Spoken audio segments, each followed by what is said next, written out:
Hello, welcome to my home studio. Welcome back. If you are joining again from last week, thanks for coming back. If you are new to this feed, thanks for joining. Same as last week, whether you are a member at the BCA Clay Studio, you're connected through BCA in some other way, whether you are totally new to the medium of ceramics, whether you're thinking about taking a class when your local studio reopens, however you found yourself here watching me, thanks for joining. And especially thank you for staying home. All right, so for today I've got 5 balls of clay, all about 1.25 pounds to 1.5 pounds.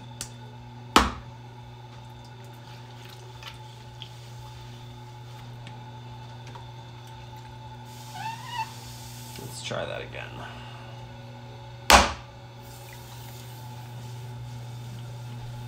There we go. So for centering, I'm going to make sure that my left hand, as the clay is coming around, hey Keisha, so that my left hand engages the clay as it comes around. I'm trying to give it essentially a negative space to form to. One of the things I always tell students in real life classes is that you are stronger than the clay. So much of pottery looks like you need to be really strong to do, but in reality, a lot of this is just figuring out how to best use your anatomy and leverage to manipulate the clay. So my left hand is right about 7 o'clock in the wheel. My right hand is driving the clay back up my forearm, and it's got to go somewhere. Shazlaraz, yes. You can, so long as the wheel head is dry, you can just throw it right on.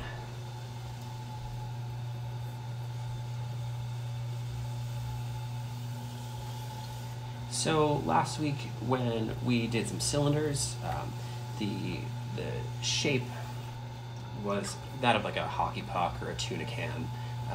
Basically, I like to approach centering as a really rough draft of the form that I'm going to throw in the end. So with a straight-sided cylinder, it makes a lot of sense to have a straight-sided, flat top centered ball of clay. For a bowl, knowing that that's going to start a little narrower and flare out wide, I'm going to center to that same shape. So once I get my ball of clay centered, I'm going to squeeze it just a bit at the bottom to end up with like a doorknob shape. And from there, I'm going to drive down.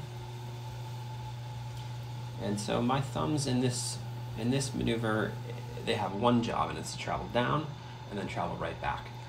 I like to use my 2 thumbs connected. They sort of stabilize each other. So I am of the mindset that a bowl is going to be strongest when it's thrown as a bowl right from the start, rather than trying to force a bowl shape from a cylinder. So right from the get-go, I want to establish my open shape as having a curve. So to do that, I'm going to use my fingers to pull back toward me, and right about the time where my fingers are pointed straight down at the wheel head, I'm going to allow my hands to climb up and out of the bowl just to establish that curve right away. So I'm curling right there. My fingertips are pointed straight down, and let them come up and out. And my thumb is giving a little bit of pressure back that way. So from here, what I'm going to do is just sort of refine that curve. So right now we've got a really small bowl, but a bowl nonetheless. If I want something that is shallower and wider, I might sort of bring this down. If I want something that is taller and deeper, I'll set that curve. But before I start doing any pulls, I'm just letting my fingers sort of travel down and back up. This is providing compression and also just establishing that shape. So once I have my shape, I'm going to go into my pulling motion. So my left hand is going to be the driver, thumb on the outside, fingertips on the inside, and then my right hand is going to support my left thumb. And I'm applying some pressure, pinching, and I'm following the curve of that bowl. The curve that I've set through that refining step, that's the trajectory that my hands are going to take. I'll go back, do another pass at that.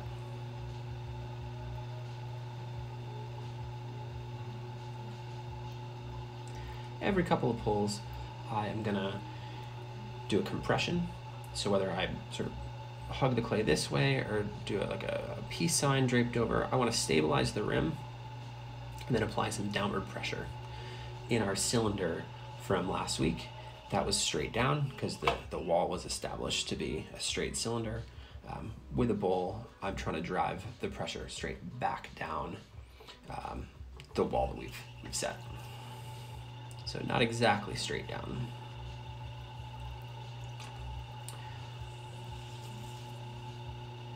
From here I can go back in and add a couple more pulls. There's no set rule about this. I'm just basically trying to figure out how much stretch this individual ball of clay has in it. After a few pulls, I'm going to change over to using a rib. Some of the questions that I've been getting throughout the week are about tools that you can get to do some work from home. I really like these the Mud Tools series of ribs. The really nice thing about them is they're color coded by the density of the material. So I like primarily the green ones, which are like the stiff but not stiffest rib. And this one is a particular favorite of mine. If you've ever taken a class with me at BCA, you know that this rib like never leaves my wheel. I like this profile for bowls, and then I use a lot of the straight profile for the outside of shapes. So I've got my rib inside, and I'm using the profile just to sort of tidy up any of the inconsistencies in the curve. I'm pushing a little bit from the outside with the fingers of my right hand, but the rib's not moving much. It's just my fingers pushing up against the rib.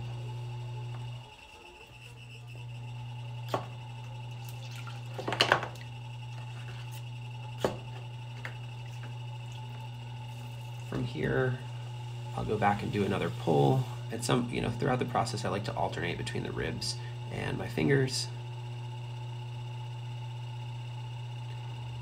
I like the ribs because it allows you to cover more territory at the same time. It also eliminates having to get all the tips of your fingers to sort of talk to each other and work in unison. But at the same time, you do lose some feel on the clay with the rib. Welcome to those who are new. Thanks for tuning in.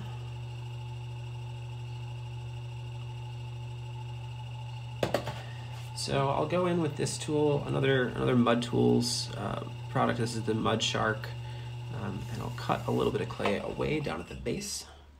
This is another sort of reason why it's nice to have, why it's nice to center to a doorknob shape for a bowl. Is that we know we're going to cut off some clay, and so knowing that that's going to be where most of that clay has to come out, we limit how much clay waste there is.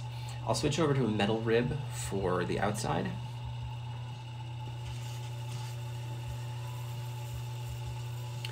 And from the inside, I'm just pushing in. My fingers are running up from the center spot of the bowl, up along the inside, pushing out against the metal rib, sort of the opposite of what we did with the green rib on the inside. The rib is not moving too much.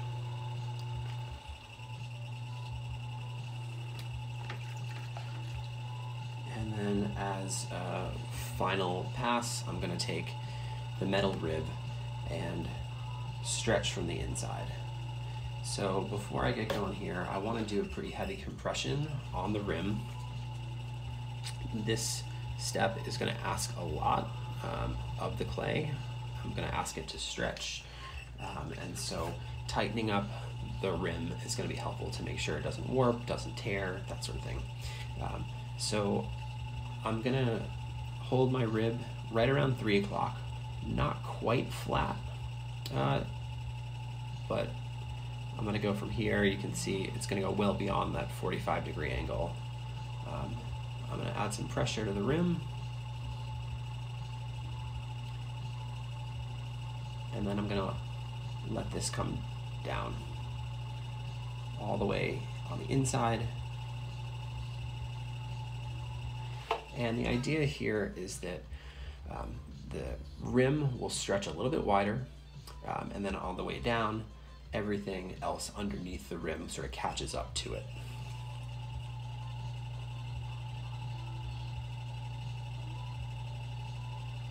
I get asked a lot when I demo this in class, like, why not start from the bottom? And the idea is that if we start at the top, it prevents, knowing that either the top has to catch up to the bottom or the bottom has to catch up to the top. Starting at the top doesn't ever make it so that the rim gets stretched out too far and breaks or tears. And I can do as many passes of this sort of top down that I want or that the bowl will allow. And from here, I'll give a final compression using a chamois or a piece of plastic and call this one done.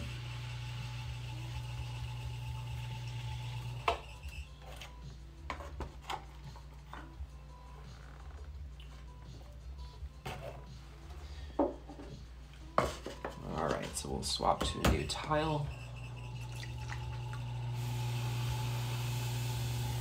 With these masonite bats, I find that it's really nice to get a little bit of moisture on them and then let them absorb that. So before I throw the clay down, I want all of this want it to lose its shine.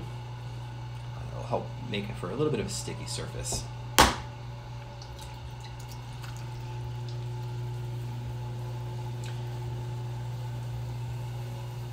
Welcome to those who just joined the feed. And if anybody has questions about bowls or really anything clay related, fire away. So for this one, we're going to do a slightly different shape. That last bowl really flared out. This one, we're going to have the sort of a concave bowl that comes back in at the top. I really like this style bowl for salsa, guac, the dips, that sort of thing, because the bowl sort of naturally contains whatever's in it. They're a bit of a nightmare when it comes to storage. So just inherently they don't stack well. So they take up a lot of space, but I feel like they're a really good shape to have around. So again, we're going to start with a centered ball of clay that has a slightly narrower base than top, just acting as a rough draft for our end shape. Drill down.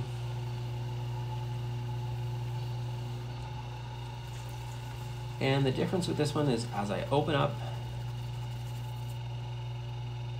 once I establish that curve, I'm going to treat it more like a cylinder. So I don't want to come out all the way to have a corner.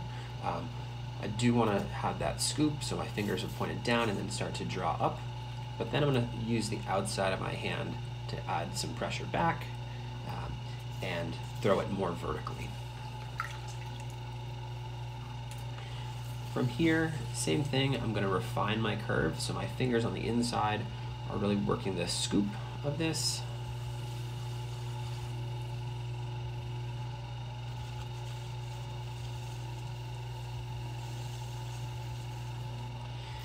And once I've got that set, I'm going to switch to a bowl.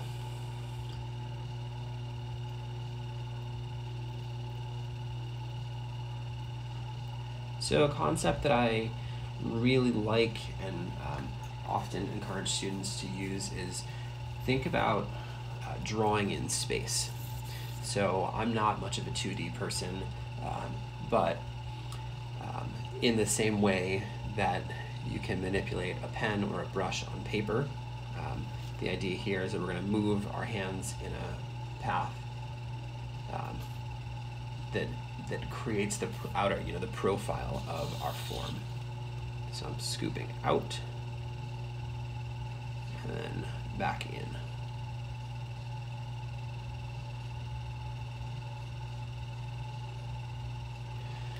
I'm going to switch over to a metal rib for this one. Thanks, Benton. And I'm pushing.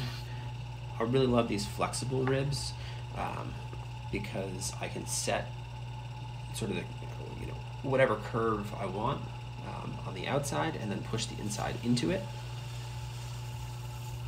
It's almost like a mold.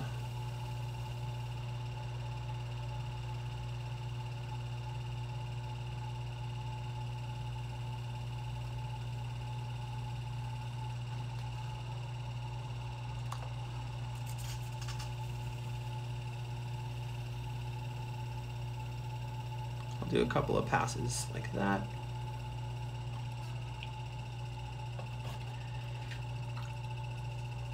And give it a nice compression with the chamois.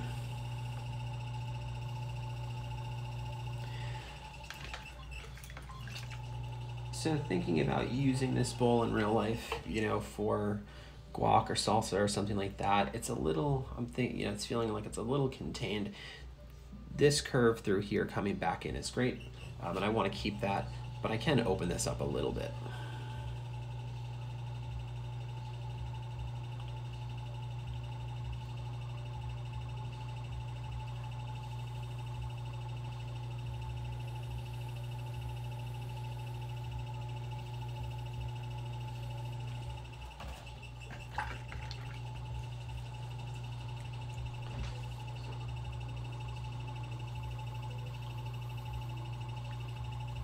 So for those who just joined, thanks for watching. If you're from the Burlington area, if you are not from the Burlington area or not connected with BCA already through Vermont, let me know where you're watching from.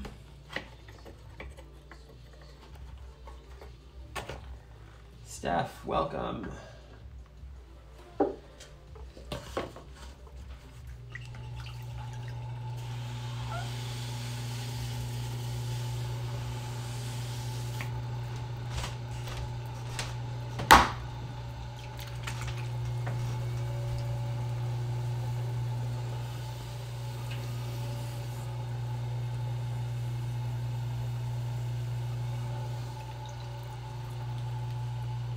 So one of the centering tricks, I guess it's not a trick, it's a technique. But one of the techniques I like to use in centering a lot, especially for larger forms, is to sort of tilt the clay out of its axis. So normally I do this on larger pieces, but I think it's just sort of interesting. So I'm going to share that. So we would cone the clay up.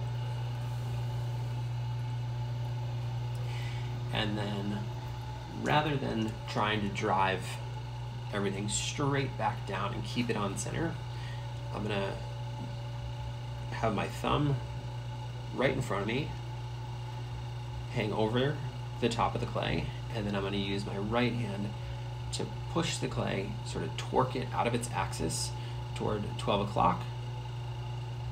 For some reason, I don't understand why the physics of this works, sort of brings itself back into center on the way down.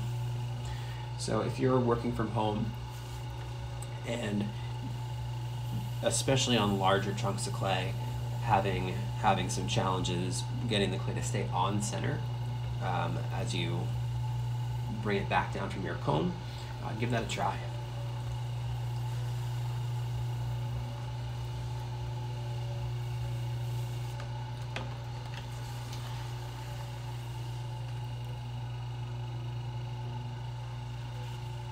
So right from the beginning again on this one, I've got my curve established, but I'm going to make this one a little bit of a wider, flatter bowl. So as I refine that curve, I'm getting everything flatter. With this shape, it's going to be more important to limit how much water I use, especially as the piece gets thinner and larger. I'm just trying to prevent it from getting saturated to the point that it sort of sags.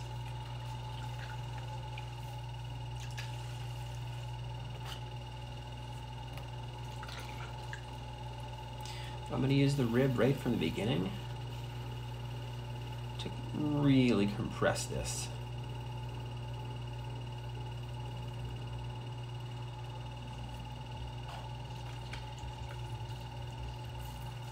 And from here, my pulls, again, we're just going to draw in space. We're going to follow that curve. And right about here, I'm actively slowing the wheel down without changing, without doing anything differently with the pedal. The wider the bowl gets, the faster it's spinning. So just something to keep in mind as you're working on your wheel at home, or when you get back into the studio, your local studio. With wider forms, we're just gonna drop the wheel speed as they stretch out.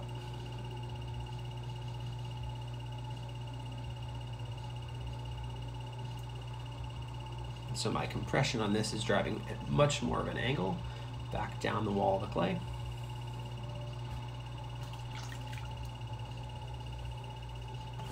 Before this gets too wide and flat, I'm going to go in there with the plastic knife and cut some of that excess away. I can do a lot in the trimming to sort of match the exterior profile to the interior, but I do want to make sure to get that cut so that when I go to trim, I've got a nice even circle to center it to. And as this gets wider and flatter, that just access to that point gets much more challenging.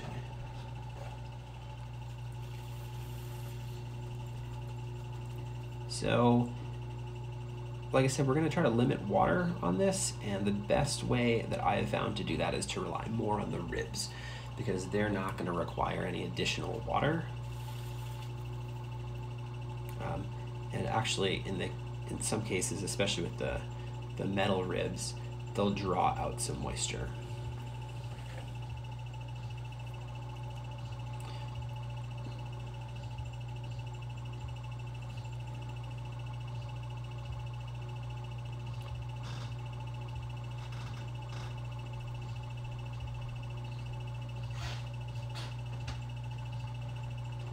So I'm just stretching this out. Using the rib, sort of pushing down on the rim, stretching it a bit wider, and just like in that first bowl, stretching wider a little bit at a time, and then having everything else underneath it catch up to that.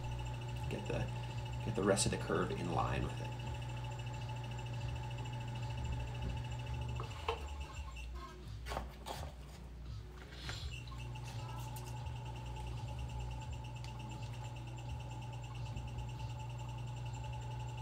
A nice heavy compression on this, sort of thicken up the rim.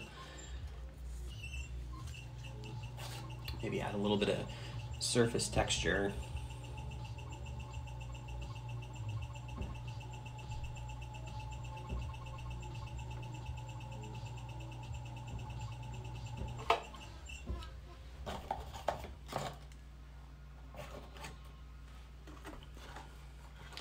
That should play pretty well with the glaze.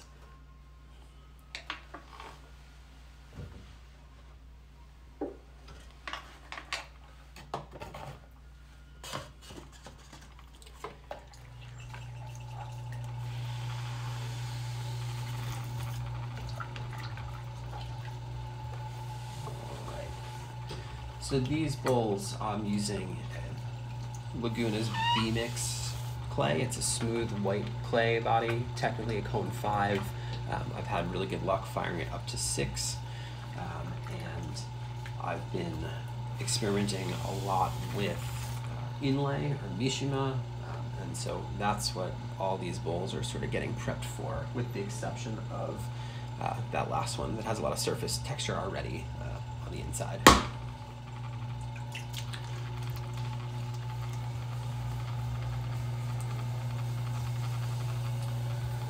Quarantine scene, Mary, welcome.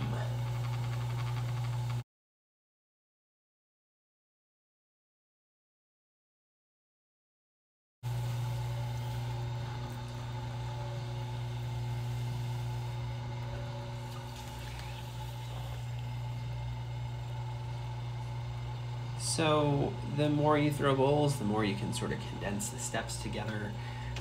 So after sitting down and throwing for a little while, my opening up step sort of turns into a pull. So you can see that in this one, I've gotten to a much larger form a lot quicker.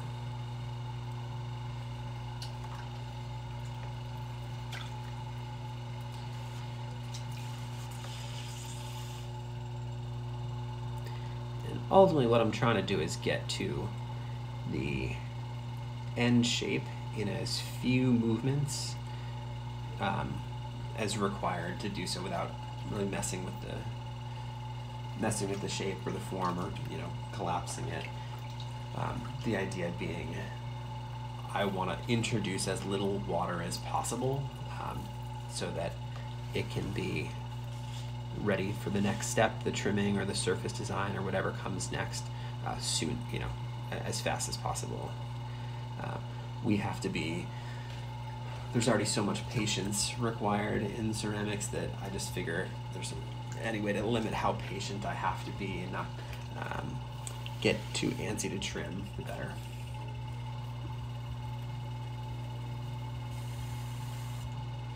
So cut a little bit of that away at the bottom.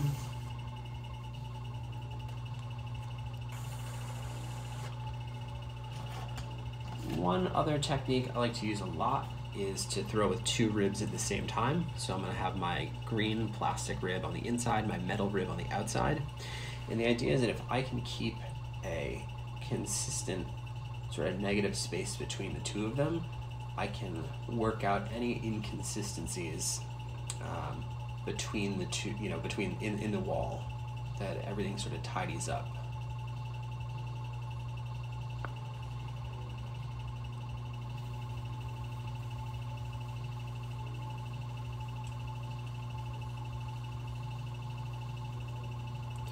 So both ribs have a little bit of pressure on them.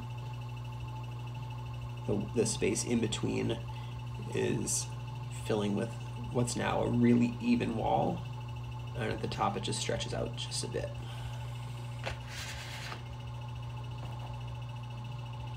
From here I'm going to stretch on the inside, opening up a little bit, and then everything underneath is going to catch up as the rib travels down on the inside.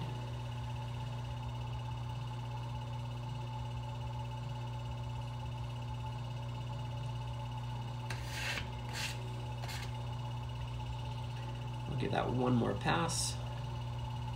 I'm going to open it a little bit at the top. Something else I like to do with this step is to have my left hand as a support. It always feels a little strange to be touching the clay in 2 spots.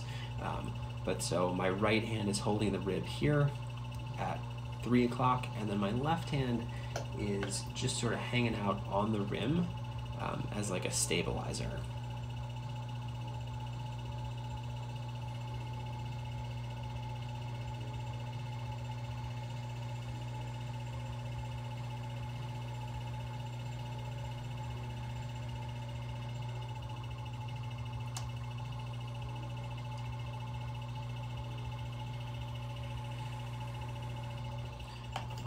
Before this one is done, welcome to those who are new to the broadcast. Thanks for joining. We have been working on a series of bowls in different shapes.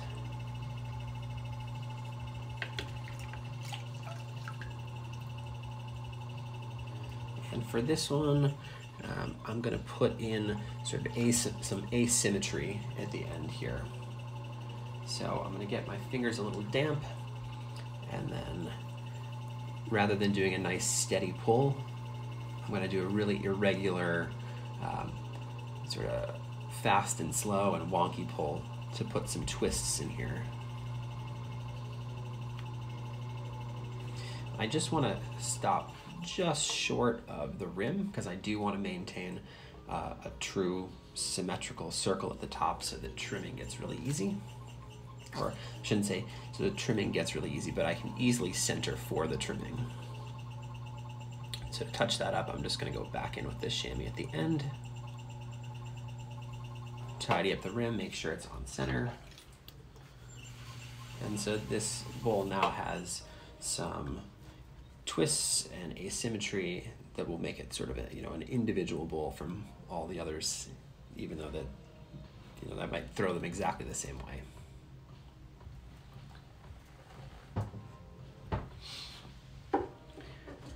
All right, so 4 down, 1 more to go. For this one, I'm going to throw a shape similar to our first bowl.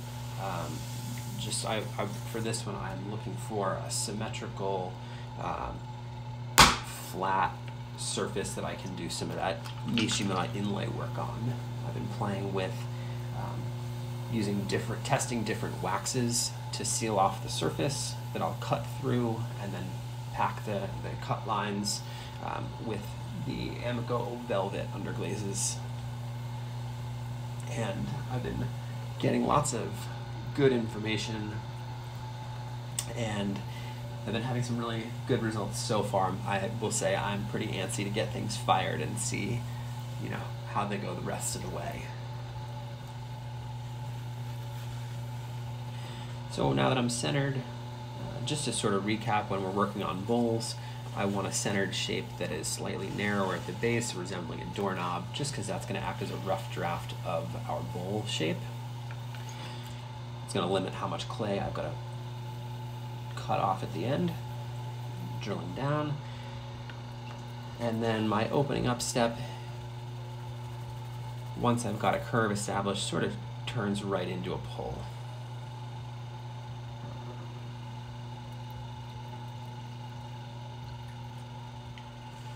And from here, I'm just going to continue to refine and establish that curve on the inside, make sure that I don't get stuck with a corner or one of those sort of shoulders, those learner's curves down in the bottom third of the piece. And from there, I'll move to a pull, where I am just drawing in space, pulling the clay to the profile I want. So we've thrown some that flare in, some that flare out. This is going to be sort of just in the middle, something that does have a bit of a flare, but nothing too drastic.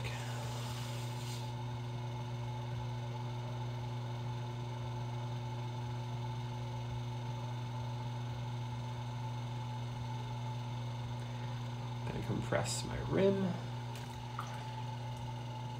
pull out any water, and then go in with my rib to further set that curve, clean the surface, compress, and then pushing from the outside, I'm evening up everything.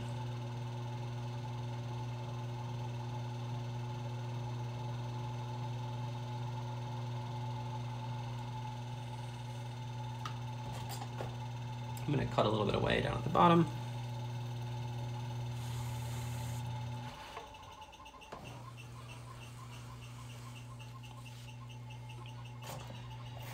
And switch back to 2 ribs, green on the inside, metal on the outside. And this is just evening everything out. It's also leaving both surfaces clean, flat, almost burnished.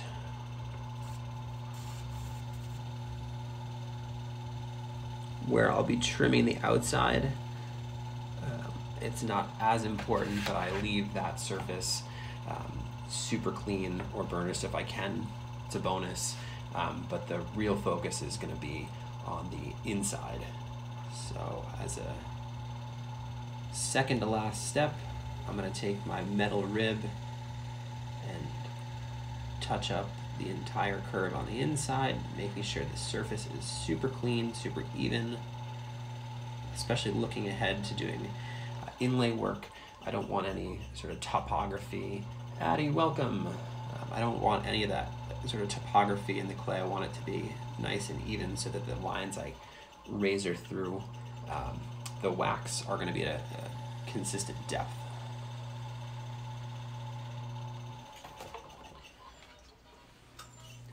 And my final step for this guy is going to be to compress and tidy up the rim. Just kidding. I got left with this line, so I'm going to give it one tiny little more extra pass with the metal rib.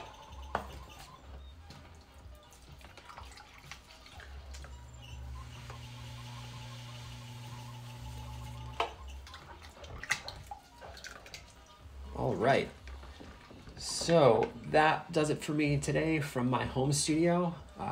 Thank you so much for joining, and thank you so much for staying home.